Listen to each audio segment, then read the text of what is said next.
Yo,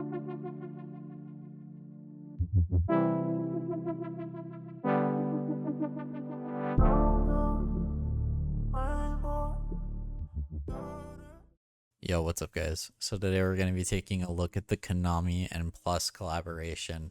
This is a mouse pad of a limited drop of 250 units and falls into the control pad category. Before we get into the video, I just wanted to mention that 98.1% of you guys who watch my videos are not subscribed.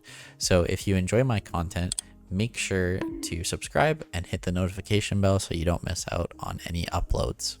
In terms of unboxing experience, it comes flat packed, which is something that's great to see, and honestly every mouse pad should come flat packed as it is objectively the best way to ship them. On the front we have the collaborating brands Kanami and Plus, as well as the art that is on the pad as well. On the back is where the tear is to open the packaging, which I didn't do a very good job of. More of Konami's branding and contact info, as well as the specs of the pad. Inside, you'll find the mouse pad itself in a dust sleeve, as well as a sticker with your unit number of the limited drop. Mine is 178 of 250. The art on the pad is a very nice and minimal design, and the white stitching of it really adds character to the pad, making it stand out opposed to just being a normal black square. I think that there's quite a few people that appreciate the more minimal non-waifu pad design, and I think that this is something that is really cool and will look great on any desk. To get into the specs of the pad, it comes in at 490 by 420 and is 3.5 millimeters in thickness with a stitched edge, a soft PU base, and the surface itself is polyester and it comes in at $56 Canadian. The surface itself is very smooth on the skin. Along the X-axis, you don't really feel the weave of the polyester at all.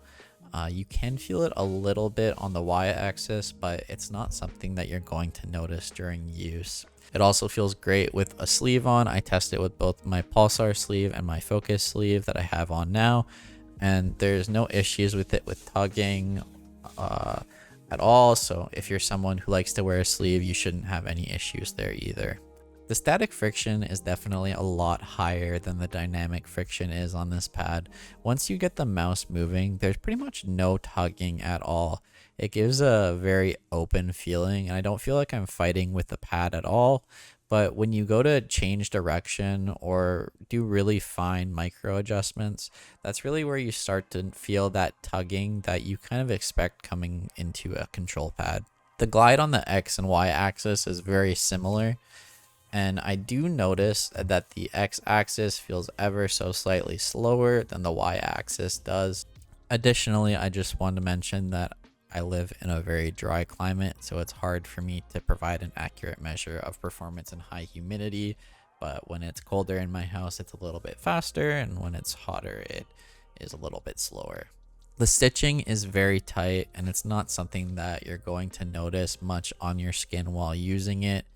And I've had the pad for a few weeks now, and the stitching is still holding up great, which is awesome to see. The base is a soft PU base, and I'll have footage of me doing a test just pushing down on it, and you'll notice it's very quick to return to shape once force is no longer applied to it. So if you're someone who really likes to dig into the pad for stopping during flicks, you won't need to worry about any inconsistencies of the surface while doing that.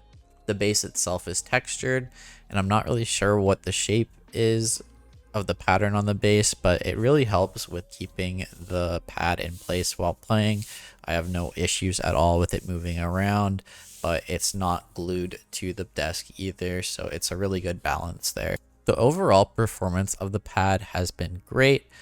It really excels in games with more static focused aiming, but I have no issue with it in faster paced FPS games either, but it's definitely not where this pad shines. The low dynamic friction, however, really makes this a very adaptable pad, and you'll be able to find a lot of success with it in a wide variety of games. I think you'll really like this pad if you're someone who primarily plays TAC FPS games, but want something that's adaptable into other games as well. I think that this is something that you will enjoy a lot, but being a limited drop, it's hard for me to give this a recommendation since it's no longer available from Kanami. So if you do decide to buy this, make sure that you find a seller with a reasonable price.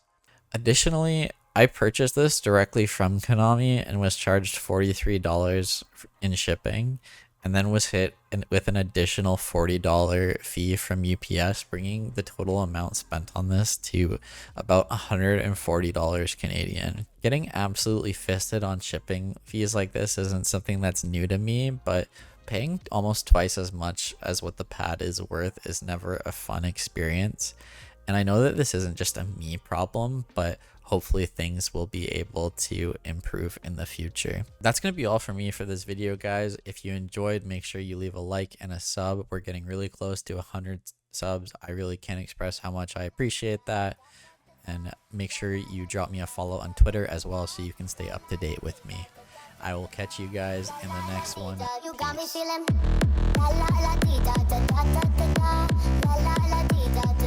Peace.